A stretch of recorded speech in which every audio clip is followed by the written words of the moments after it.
Hi everyone, my name is Mike and welcome to Code Corpora, where we focus on delivering short, targeted to the point coding tutorials.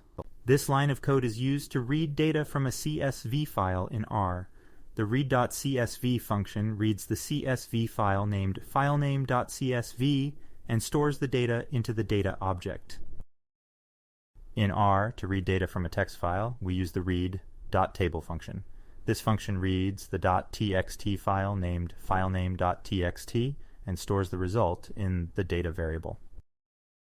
If you want to write the data to a CSV file, the write.csv function comes in handy.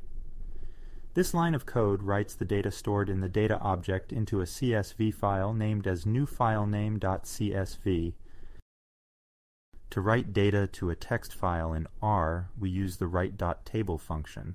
This function writes the data set from data to a .txt file named newfilename.txt. To read an R object from a .rds file, the read.rds function is used.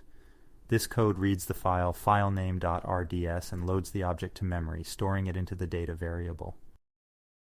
The saveRDS function saves an R object which is stored in data to an RDS file named newfilename.rds.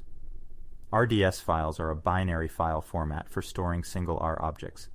This can be a great way to handle complex objects like models. If you found this video helpful, please give us a thumbs up. It helps us know we are making valuable content and helps support the channel.